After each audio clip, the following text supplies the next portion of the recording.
Oke, kali ini kita akan membahas tentang sistem limfatik. Nah, apa itu sistem limfatik? Nah, sistem limfatik itu merupakan rute tambahan untuk mengembalikan cairan interstisial ke dalam darah. Nah, sebelum lanjut, kalian perlu tahu dulu nih apa yang disebut dengan cairan interstisium.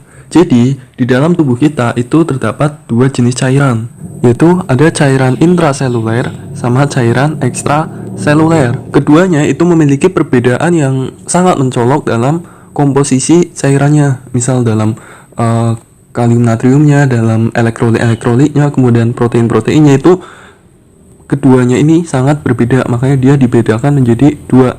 Nah, kemudian kalau yang cairan ekstraseluler itu dibagi lagi jadi dua, yaitu ada cairan interstisium sama cairan plasma atau intravaskuler. Nah, antara plasma dengan cairan interstisium itu memiliki komponen atau komposisi yang sangat mirip. Kenapa dia keduanya ini bisa sangat mirip? Karena antara cairan interstisium dengan plasma itu cuma dipisahkan oleh yang namanya kapiler, ya kan? Kapiler ini merupakan salah satu jenis pembuluh darah. Nah, pembuluh darah yang kalian ketahui apa aja tuh? Ada arteri, arteriol, kemudian kapiler ini, terus jadi venula sama jadi vena, ya kan? Itu udah tahu kan? Nah, bagaimana sebenarnya penyusun kapiler ini? Nah, penyusunnya itu sebagai berikut. Nah, ini merupakan gambaran dari kapiler. Nah, kapiler sendiri itu sebenarnya ada 3 jenis, yaitu ada kapiler kontinu, diskontinu, sama kapiler berfenestrata. Pokoknya kalau yang kontinu itu dia rapat-rapat, sedangkan yang diskontinu dia pori-porinya itu lebih lebar, sedangkan yang berfenestrasa dia kayak bolong-bolong. Nah, ketiganya ini dia berdistribusi sesuai dengan organnya. Misal kalau di ginjal, kapiler di ginjal kan fungsinya buat filtrasi. Nah, makanya di ginjal itu kapilernya berfenestrata. Nah, setiap kapiler itu pasti mempunyai yang namanya pori, ya. Nih. Nah, pori ini memungkinkan terjadinya perpindahan transport antara cairan interstisium dengan cairan plasma. Jadi, dua-duanya itu saling bertukaran, kecuali sel darah dan protein. Kenapa sel darah dan protein itu nggak bisa keluar dari pori-pori endotel ini? Ini kan sel endotel namanya, penyusun dari kapiler. Karena sel darah dan protein ini dia memiliki volume yang besar, sehingga pori-pori pada kapiler itu tidak mampu untuk sebagai jalan keluar dari sel darah dan protein karena terlalu sempit. Nah, tetapi protein-protein tertentu itu bisa melewati endotel yang ada di kapiler ini, terutama protein-protein yang tidak larut air, ya. Nah, kalau dipotong secara transversal itu didapatkan seperti ini.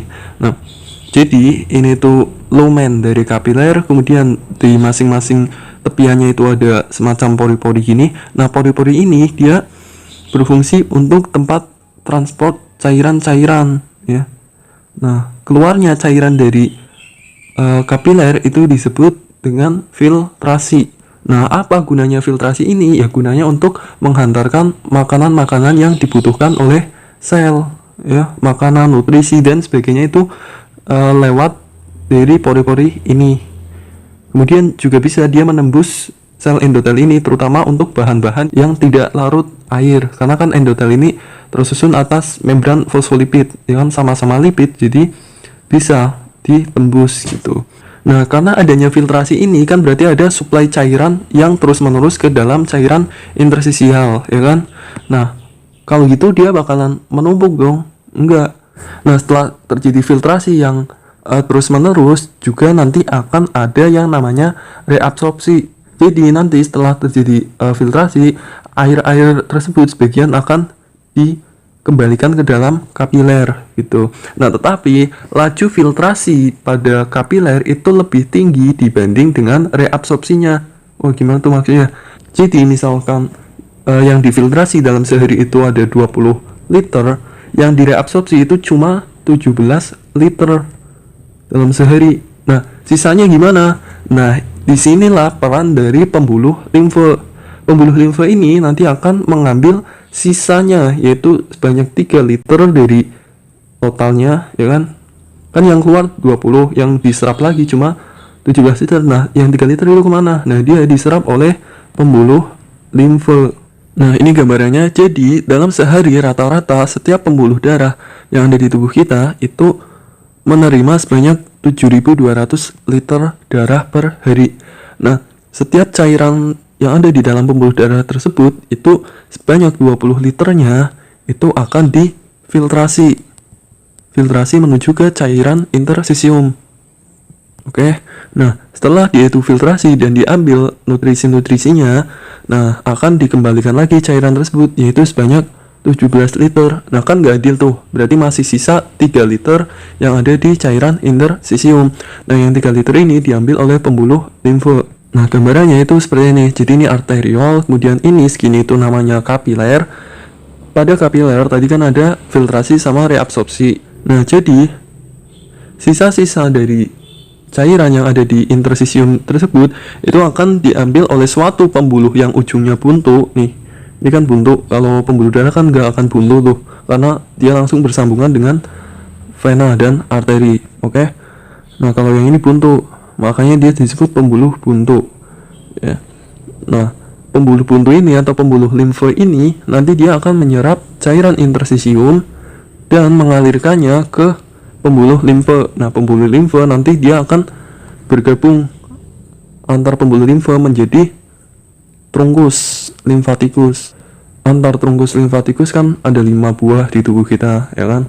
Nah, nanti akan saling bertemu di ductus.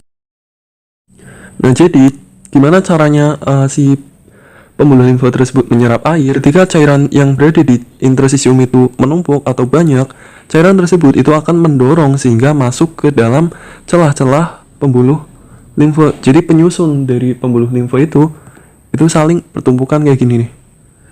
Nah, jadi dia bisa masuk di antara tumpukan sel endotel pembuluh limfe yang saling tumpang tindih. Nah, tapi setelah cairan tersebut masuk ke dalam lumennya, dia nggak bisa keluar lagi. Kenapa ya? Karena tumpukan dari sel endotel yang tumpang tindih ini membentuk seperti suatu katup satu arah. Ya, jadi dia cuma bisa masuk, ya kan? Dia nggak bisa keluar. Nah, jadi apa aja nih fungsi dari pembuluh limfe? Tadi kan yang pertama udah jelas, mengembalikan cairan yang terfiltrasi. Yang kedua, itu sebagai sistem pertahanan tubuh. Kenapa kok dia itu masuk dalam sistem pertahanan tubuh? Karena gini. Nah, ini itu adalah gambaran dari nodi lymphoidei atau disingkat LLL. Nah, fungsi dari nodi lymphoidei ini itu dia sebagai markas dari sistem imun. Nah, jadi di dalam nodi lymphoidei ini itu terdapat banyak kegiatan yang melibatkan sistem imun. Nah, yang pertama, fungsi dari nodi lymphoidei ini itu membuang, menyimpan, atau memproduksi banyak sel-sel imun.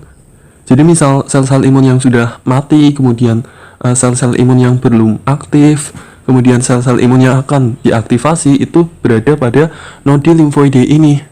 Nah, kemudian nodi lymphoidei ini juga berfungsi sebagai markas sel imun. Jadi ketika cairan limfe yang masuk ke dalam pembuluh aferen dari pembuluh limfe, jadi ini pembuluh limfe yang berasal dari cairan interstisial yang dia mau dibawa ke dalam pembuluh limfe yang lebih besar, misalnya dibawa ke trunkus.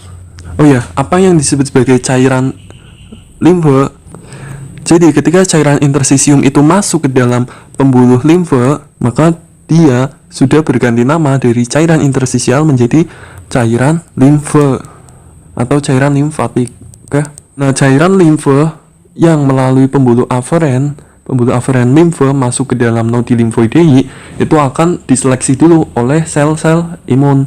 Yang layak untuk lanjut, maka dia akan lanjut, yang tidak, dia akan baku hantam dengan sel-sel imun. Oke. Nah, yang ketiga itu sebagai transport lemak. Nah, jadi lemak-lemak yang kita makan sehari-hari, misal dari daging, dari apalah, itu tidak diserap melalui pembuluh darah. Harusnya kan diserap masuk ke vena porta. Nah, tapi kalau khusus untuk bahan lemak, itu dia tidak diserap melalui pembuluh darah, tetapi dia diserap oleh pembuluh limfe. Kenapa? Karena lemak ini dia memiliki partikel yang besar, sehingga tidak memungkinkan untuk transport melalui pori-pori pembuluh darah. Nah, karena pori-pori pada pembuluh limfa itu lebih besar dibanding dengan pembuluh darah, maka dia bisanya itu masuk ke dalam pembuluh limfa. Nah, pembuluh limfa yang khusus ada di dalam usus-usus untuk transport lemak itu disebut lateral atau disebut juga chil. Kemudian fungsi yang terakhir yaitu pengembalian protein yang terfiltrasi. Jadi seperti yang tadi sudah dibilang bahwa meskipun protein-protein yang ada di kapiler itu seharusnya tidak keluar, tetapi bisa saja protein tersebut itu keluar.